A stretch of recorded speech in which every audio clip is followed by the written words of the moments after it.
Ang tawo nga nagmotor mao si Lando, usa ka agricultural technician gikan sa Municipal Agriculture Office. Hapit na niya masugdan ang programa sa paghimo og utanon, apan iyang nahibal-an nga adunay panagbangi sa lugar sa proyekto.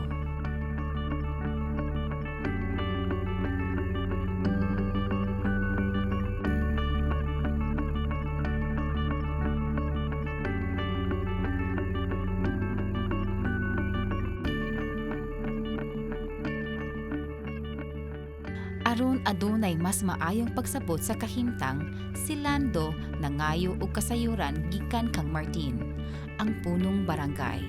Ang iyang nakuha nga kasayuran dili igo aron makahimo og saktong salabutan sa pagdesisyon. Kap Martin, unsa man yung mga panghitabo niini sa sitio Bungang Kahoy? Usa gayud kini kadako nga problema. Giangkon sa mga IP nga ang mga yuta sa Cloa naa sa sulod sa ilang yutang kabilin. Kini usa ka isyu alang sa DAR ug NCIP. Sa kini nga munisipyo adunay usa ka lokal nga punuang grupo nga nagpasiugda og nagpahisayon sa mga dialogo. Ang higala ni Lando nga si Lina, miyembro sa grupo.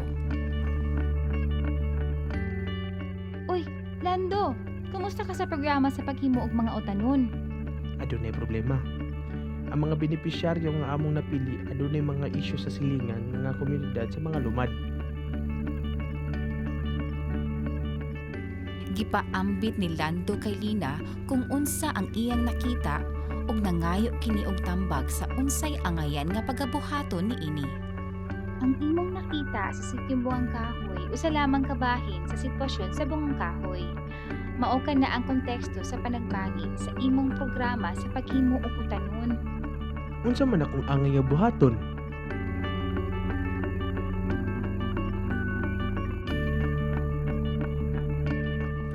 Nagbutang si Lina og usa ka Manila paper sa ibabaw sa lamesa. Nagdibuho og usa ka dako nga lingin. Sa sulod sa dako nga lingin, nagdibuho na usab siya og usa ka gamay nga lingin. Adunay araw gikan sa dako nga lingin nga nagtudlo ngadto sa gamay nga lingin. Ug aduna usab araw gikan sa gamay nga lingin ngadto sa dako nga lingin. Gipasabot ni Lina kang Lando kung giunsa ang usa ka interbensyon nagpasabot ngadto sa konteksto.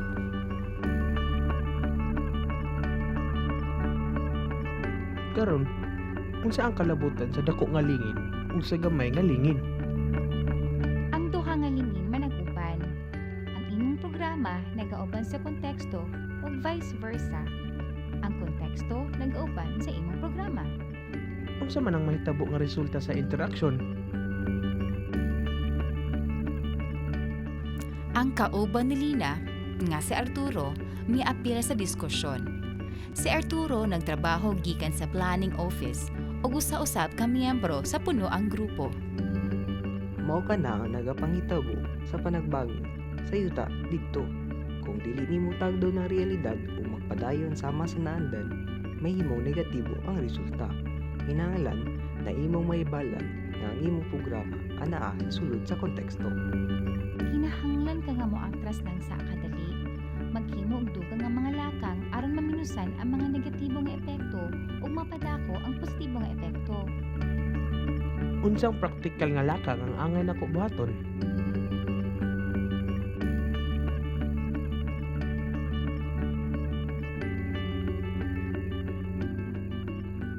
Ang pagkasensitibo mahitungod sa panagbangi dili lang usa ka konsepto og basihanan, kundili giya sa paglihok nga adunay kalabutan nga mga lakang nga pagasundon. Tulo nga mga ginagmayng lakang kinahanglan buhaton.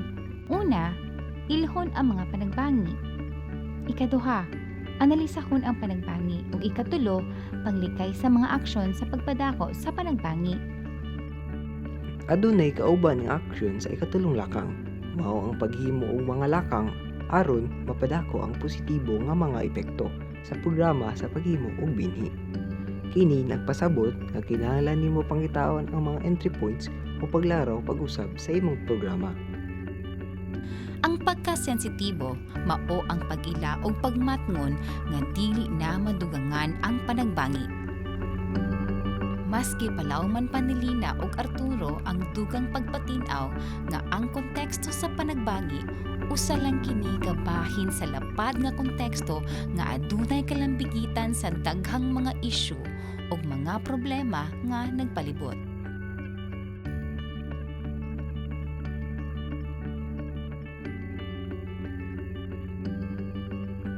Ang dakong lingin mao ang kinatibuk ang konteksto. Ang panagbangi may tungod sa yuta usa lang kabahin sa konteksto. Kinahanglan natong ilon nga kini usa ka importante nga elemento sa tibuok nga konteksto. Ug aduna kini epekto sa uban pang mga elemento.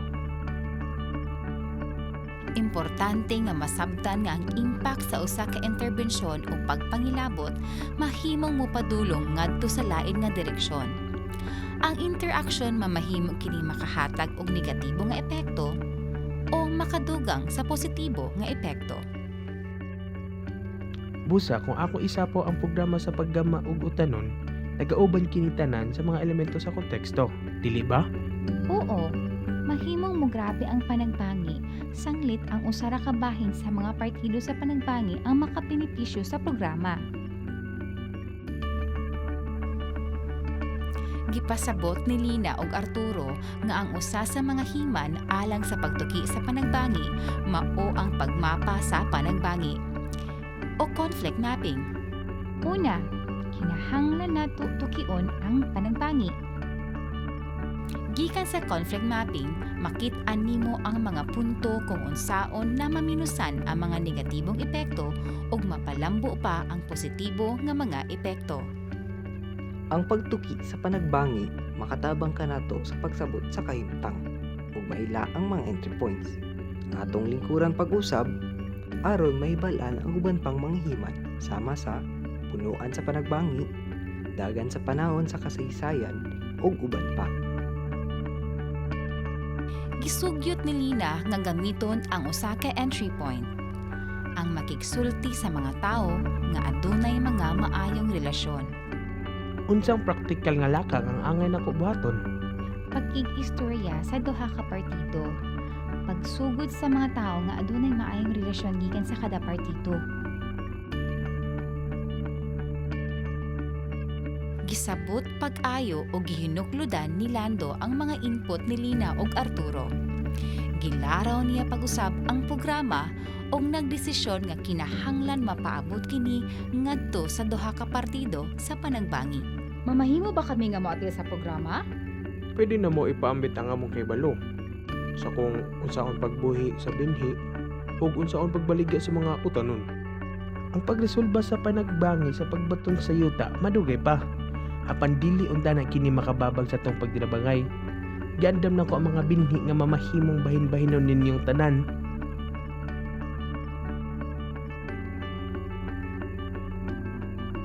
Mainiton og abli nga gitawat sa CLOA holders ug mga IP ang bag-ong pamaagi ni Lando. Nagsugod sila sa pagtinabangay sa pag-andam sa mga binhi alang sa pagtanom. Ang mga binhi una nga moturo o motubo ilawom sa landong. Sa duha hangtod tulo ka semana pwede kining ibalhin. Sa tulo ka bulan pwede ka mag-ani ug makakuha og income dugang pa sa imong gikonsumo.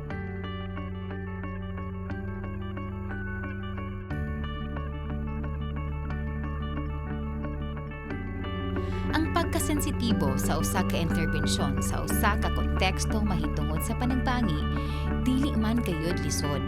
Ang paggamit sa mga entry points ug paglaraw pag-usab sa interbensyon dili lamang nga nalikayan ang mga negatibo nga epekto kundi mas mapalambo pa ang positibo nga mga epekto.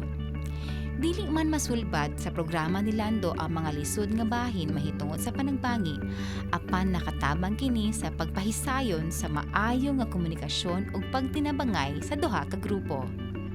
Sa kinaulahian nga resulta, nahimong makahuluganon ug adunay kaayuhan ang programa sa usag-usa.